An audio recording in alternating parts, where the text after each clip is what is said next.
Good evening, everyone. So my name is Rebecca Jacobs. I'm the Education Outreach Coordinator and Technical Service person for the Knox-Lincoln County Soil Water Conservation District. So imagine answering the phone with that one on a regular basis. So I'm here tonight to talk about buffer plantings. So give you a little bit of the economic side, give you a little bit of the ecological side, and then give you a number of actual physical plant suggestions as to how to improve the buffer on your shorefront. So without further ado, so what are conservation districts anyways? Why are we here? Why do I have anything to say about this? Or are we representing? But conservation districts are locally led, non-regulatory state subdivisions. We are run by all volunteer boards made up of both Knox and Lincoln County residents who are working to solve local natural resource concerns. I spend a lot of time doing K-12 and adult education outreach and technical assistance. And we partner with NRCS, Natural Resource Conservation Service, Farm Service Agency, Department of Ag, local land trusts, local water districts. We were involved in the recent watershed survey here for Knickerbocker and Adams Pond, and this was my area, so I'm familiar with it. And it's a great partnership. We are, again, non-regulatory, so for those individuals or those people who are concerned about being fined, that's not our job. We're here literally to just get best management practices on the ground. So I'm going to go through the presentation outline as why do we need buffers in the first place? What's the point? What is a vegetated buffer? How do they work?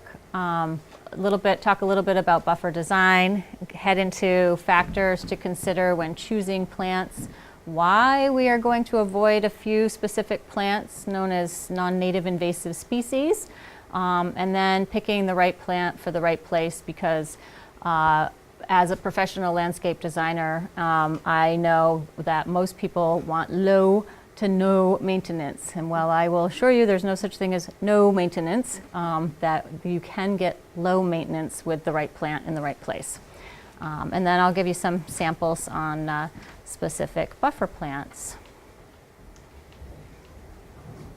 So this is a great presentation put together by Lynn Richard that I thought was worth sharing, called Water 101, and it's put together for the Project WET, which is a nationwide curriculum for educators.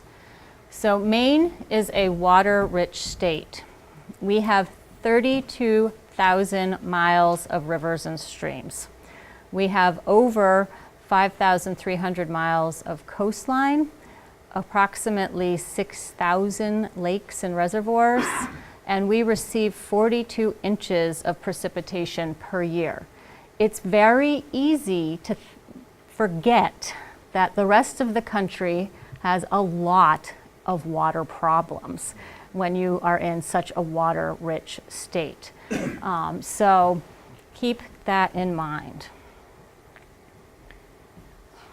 Our economy, I know, I wish that was me out there water skiing, but here I am. So Maine's lakes add over $1.8 billion a year to the state economy. And our lakes support over 52,000 jobs statewide. I mean, we're right here on Camp Knickerbocker. There are seasonal counselors, there's year-round maintenance and staff that go into this, just this property alone. And think of how many thousands of kids have been on just this property and multiple generations at this point. So our rivers are our report card for the watershed, what's flowing down through this watershed, and we here in Boothbay are dealing with, the outflow from many, many miles above. So it says 12% of it takes up 12% of Maine's geography, is 43% of the population. We are 80% of Maine's 8 million visitors visit the coastline. That's a lot of visitors in July and August. And I'm sure you guys here in Booth Bay are feeling it. I know I, as a resident of Rockland, am feeling it right now. It's a lot easier to run down Main Street in Rockland in October and November than it is in July and August, for sure. So we get 24 trillion gallons of rain in Maine. So here's just a map representing where the average rainfalls are. So again, a lot of water running through the state of Maine, and particularly along the coastline.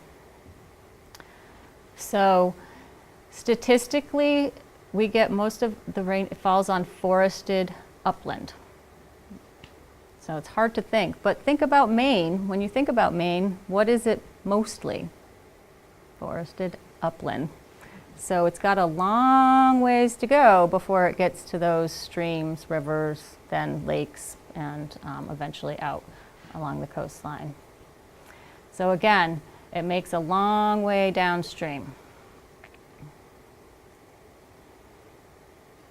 About half of Maine's population uses public water, but 90% of Maine's rural population draws water from wells.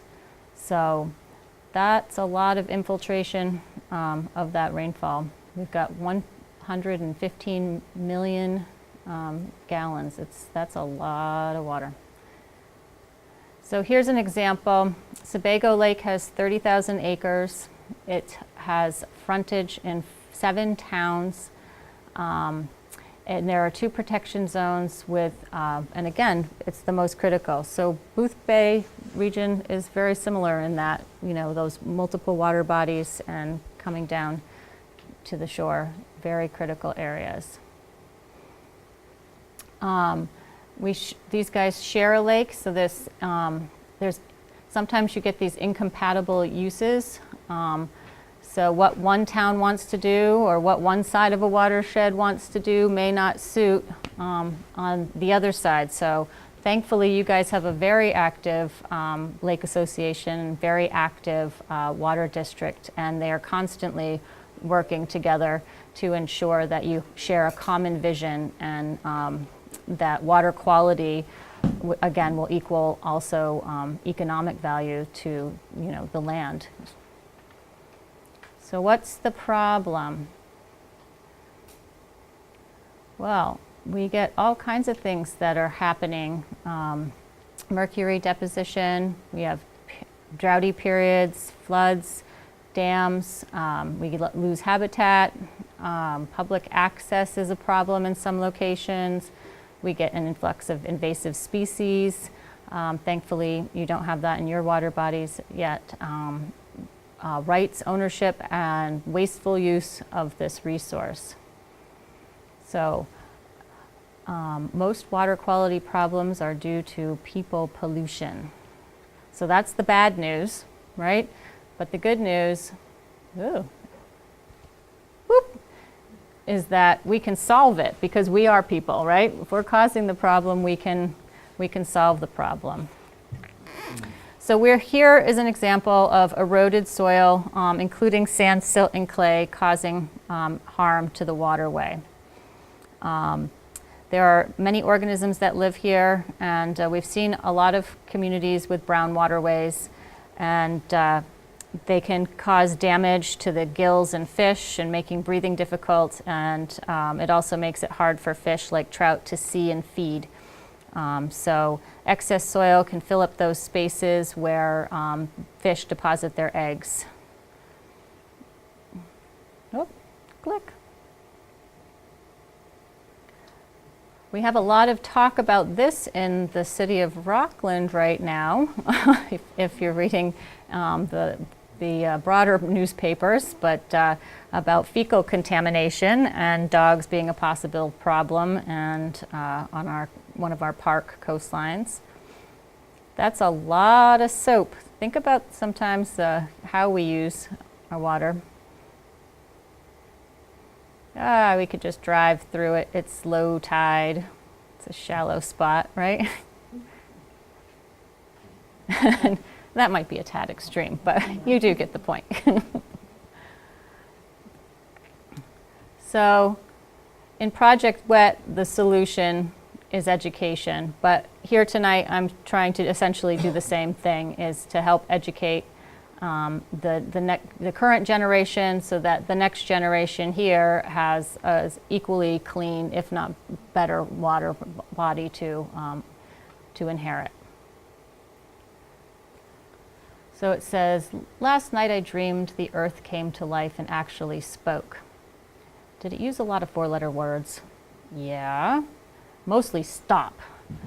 It says, stupid humans, it's like they have an obsession for trashing every corner of the planet. Well, don't be too hard on the human species. The geologic time, they're just babies. Well, so how much longer will it take until they're potty trained? So maybe a bad buffer joke in the grand scheme, but it does make a point.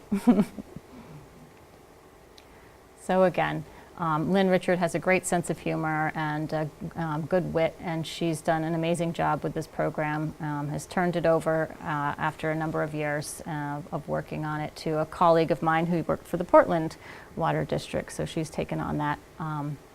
And it's run through the Portland, again, for the Portland Water District, so good, they do, so kudos to them, and I want to thank them for that piece of the program. So what is a buffer? It's a strip of trees and shrubs and ground covers that help to control the stormwater runoff, trap sediment and excess nutrients and other non-point source pollutants before they reach bodies of water. Buffers also stabilize soil and prevent erosion. They provide privacy screens and wildlife habitats. So here we can see a designed planted buffer in the foreground. And does anybody see a potential problem with this buffer? Leslie. So the beautiful purple plant in the foreground is purple loosestrife. And okay, somebody sighed, so they know. For those who don't know, that is one of those non-native invasive species. The handful, that 1% of the plant population that you don't want to include in your buffers. So buffers will enhance the aesthetics and increase property values. Pretty common sight in the left-hand side, what we call the before picture. But think about how much you actually need for access into the water, and the enhancement of the property value with the shrubs and other herbaceous material. A good buffer will mimic nature.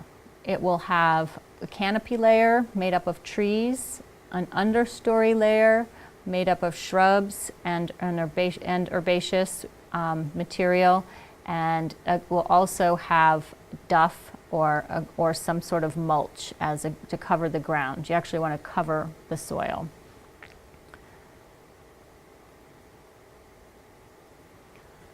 So how do buffers work? Well, the tree and shrub canopies will actually intercept raindrops to help reduce soil impact.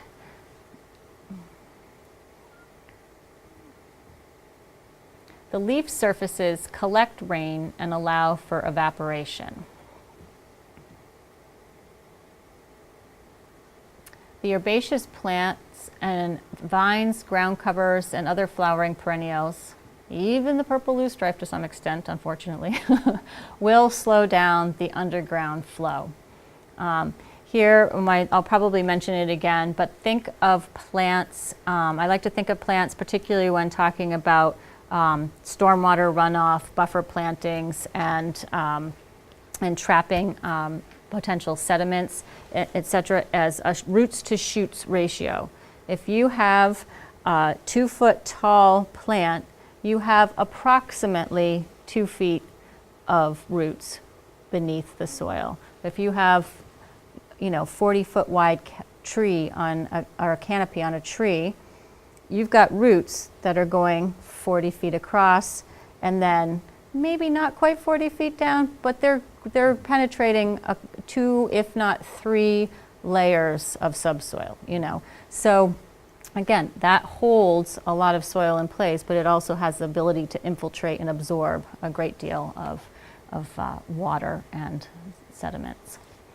So your ground, your duff or mulch layer, it's accumulated plant matter. It acts like a sponge to absorb water and prevent erosion.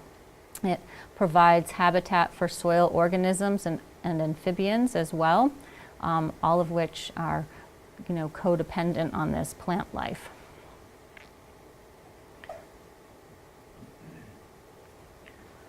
So buffers will help to control runoff above ground. Obviously, soil is infiltrating a certain amount of water, but an uneven surface soil allows rain and snowmelt to sort of puddle and infiltrate. You can see in the middle section of this image to the left a particular depression in the soil. That's a good thing. While we like fairly level lawns, if it was perfectly flat, then it would even puddle. So you even need those few percentages of change and pitch in your lawn to really get it to sheet flow and to infiltrate in different pockets. And this is a great place to trap excess moisture that's not already being slowed down and moved by the other herbaceous material. So the buffers will stabilize soil below the ground. See the roots to shoots I was talking about? That's a good schematic here. It holds the soil in place and absorbs water and excess nutrients.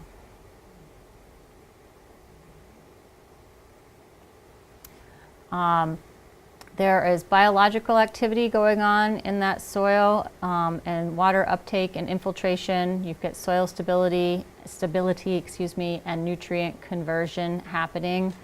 You have thousands of invertebrates aerating the soil and aiding in infiltration. They need water too. Mycelia hold soil together and help to reduce erosion. And it's all that, and you talk about that mycorrhizal fungi, when you're talking about plants and their relationships, it's all these little details, if you will, that are lying beneath your feet that are, really, really important to the biology. So buffers provide a diversity of habitat for wildlife, food, homes, shade, and other respite. Even think of fledgling birds. They need all those different layers to, they may not have the strength to fly back up in the tree. They may be down on the shrub layer. Can I ask a question here a little bit? Sure. How about, vegetation in the water? Does that help the water quality as well? Along the shores, there's usually, vegetation that grows out from the water. Is that beneficial to water quality? It can be, yeah. If you're talking about algal blooms, that might be different. There's different kinds of vegetation. Freshwater bodies go through a natural process called eutrophication. So even though in our lifetimes, in many generations before and maybe after us, lakes, ponds, they're aging. And we're going to have, storm events, and you're going to have erosion and tree fall, and there's all there. It's a dynamic system, and you're going to get plants that are growing in, and then you'll get plants that are wiped out, and having cattails and having sedges and having rushes and sphagnum moss. That's a good thing. That provides habitat and shelter. We had 5 blooms on the lake the other morning. That's a good sign for water quality. Absolutely. Yeah, and then we also have frogs. We like frogs. Stay up, like 2 or 3 o'clock in the morning, there's a rivet here, like there's a rivet over there, and there's rivets all over. Yeah. That's a good sign in terms of what's going on. Yeah, absolutely. I mean, and you're going to get one pond edge that's more shallow, and that's going to, it's going to eutrophy more quickly. You'll get the sediment buildup, and it's going to slowly shift over time. But that's just part of the process. You'll be lucky if you see a significant shift in the process. It's taken, my nearly 40 years to see a significant shift in a wetland. But because I've seen it every year, for years and years on end, and I look at the landscape with that lens, I have seen a wetland on the edge of Lake Champlain, not quite, but getting closer and closer to drying up, as it were. But, again, it takes a lot of, it still looks like a marsh to most people, but it looks much less of a marsh, The lake goes through processes. Yeah. I mean, if it gets worse, and then can it get better through whatever process, biological processes that are present? It's harder. It gets harder, yeah. It's aging just like us. So, I mean, worse and better, it is. It's going to be harder and harder to go back to where it was, as it were. There's natural processes, like you're talking Right. about, plants coming in over a long time, and then there's the short-term processes of people and erosion perhaps causing eutrophication, and that's harder to get back for once that cycle starts. Yeah. For example, I mean, the harbor has gotten better in terms of water quality, I think, over the years. I don't know. Well, from my observation, I mean, I've been around, for 65 years on these bodies of water, and I'm wondering, the lake, I think, is not quite as good as it used to be, but I think the harbor is in some ways better. Yeah. Do you think they control point sources, or what do you I think think it's they do? the ingestion of sewage directly into the harbor back in the 50s or 40s. Yeah. That's been outlawed, so. And you would see a significant change as a result of that. Yeah. And the lake, the lake is good, but it's not quite as clear as it once was. And, sometimes at the end of the lake, and also where there's some increased plant growth on the bottom, but you can still see it. And it would be hard for me to say if that was part of a natural process or a result of, some non-point source pollution that we collectively, man has caused. I mean, the water district could better answer that, going out and monitoring as regularly as In the they short do. term Versus you've been there for 50 years, how long have you been collecting water quality? 7 years myself. 7 years. Yeah, yeah, so, When I swim in water, Yep. when I swim in water, the feel of the water is great. And to me, that's an indication of what seems to be happening with it. I mean, many factors at play, for sure. Another benefit to a buffer is that it will act as a windbreak, or as well as a noise break, and even a visual screen. So in this cross section here, you can see what the wind velocity does. It's how much it's lowered by having that wind break from a 30 mile per hour wind being slowed down as much as to 10 miles per hour coming in and hitting that house. So pretty drastic change if it's got to get through those trees and shrubs rather than directly hit the house. So what are some elements of a good buffer design? You want to have as many layers as possible. Ideally a mix of evergreen and deciduous plants. And then in terms of aesthetic value for yourself and in terms of wildlife, think about different bloom times and seasons of interest. So that, then right plant, right place, and I will give you some handouts that will directly help you with the right plant, right place at the end. And then think about the appropriate depth of buffer for your site. And by that I mean between your structure or your building, your building envelope and the water body. And that will vary on whether you have a 3 or 4% grade, or you have a 30 or 40% grade, the steeper the buffer, or steeper the grade, the bigger, the wider the buffer you want to get. Because again, think about the rate, the velocity that water and those potential pollutants and sediments can run down into the lake or stream. So you want to think about you can think about buffers in terms of type. This is a natural buffer. We have what we would call sort of enhanced buffer, where there's a bit of sort of natural buffer and a little bit of a designed or planted edge. And this is a buffer that's what I would consider sort of highly landscaped or designed. All of them are plants. All of them are considering slope. None of them are right or wrong. They're just a different aesthetic value and a different approach to a buffer. So I would encourage you to go native as much as possible for a multitude of reasons. These plants were here before we were. These plants require less maintenance, and they also serve the greater wildlife population.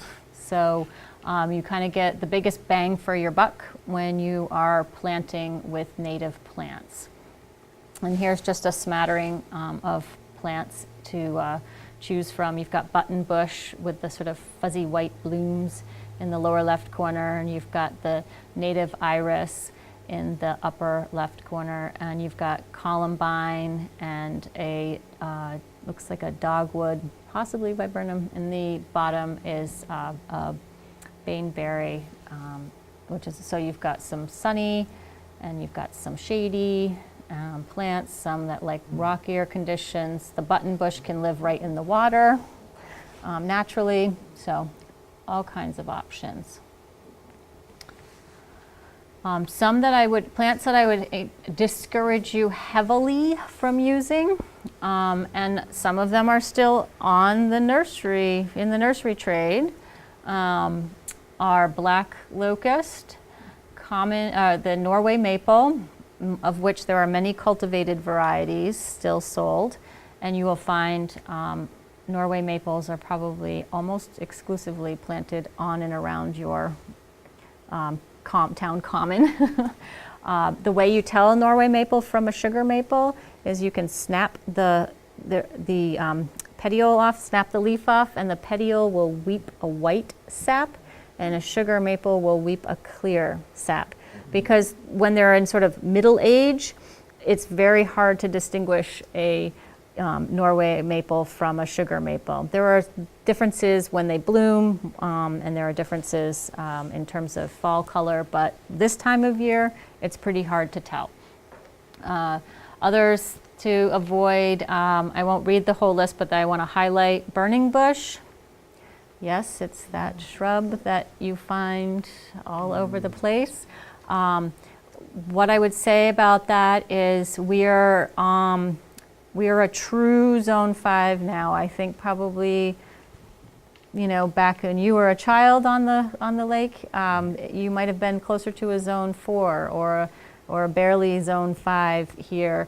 We are true Zone 5 and eking our way towards 6 if we continue to remain hotter. I mean, hopefully not, but the USDA has changed the maps, and in Massachusetts, burning bush is becoming a problem in the mesic, in the uplands, in the moist woodland uplands. So something over time, what does that look what it does is you get think of those farm properties or those big old colonials on those sort of wooded edges, and they flank their driveways with those burning bushes. I have a couple on my property, And what they'll do is the birds will take and eat them, and you'll see them disperse from that sort of parent plant out into the woodlands and out farther and farther, and they actually will shade out, because what happens with non-native invasives is that they're able to fruit, flower.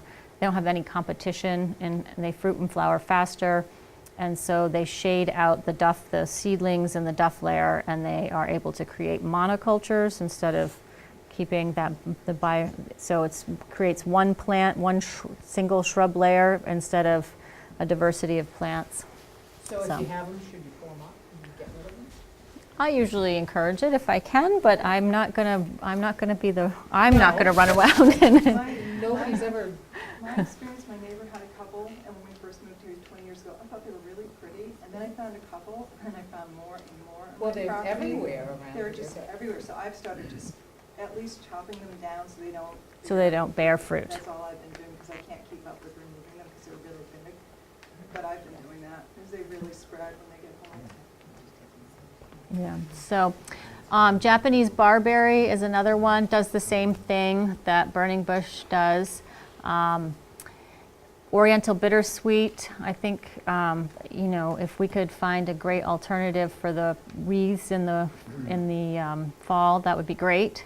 Purple loosestrife, I think we all sort of understand what it does, but that's what these other plants have the potential to do. I mean, and some of the miscanthus species we're a little concerned about. Native plants are more insect and disease resistance. You want to look for plants that have fibrous root systems so that they can absorb that surface water and retain the soil. Plants that spread by suckers or rhizomes, those underground stems are also great for buffers. Think of like red or yellow twig dogwood. Those spread by rhizomes. When you're planting a buffer, I always encourage people to take a soil test. Sometimes they think they know what they have for soil or think they know what they need for nutrients, and you certainly don't want to add any nutrients or amend in any way that will contribute to non-point source pollution or phosphorus loading in your water, in or near your water body. And add OM stands for organic matter to the soil only after you take your soil test and it tells you need to. And in terms of planting, you want to plant at the same depth as the plants in the pot, and water regularly and deeply. 1 inch of water a week.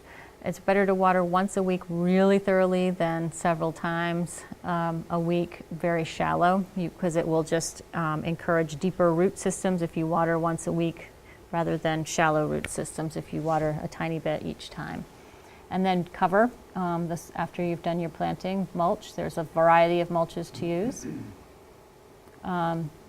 You always, when in doubt with fertilizer, don't. Again, that goes back to that soil test. Do you really need it? Probably not in most cases.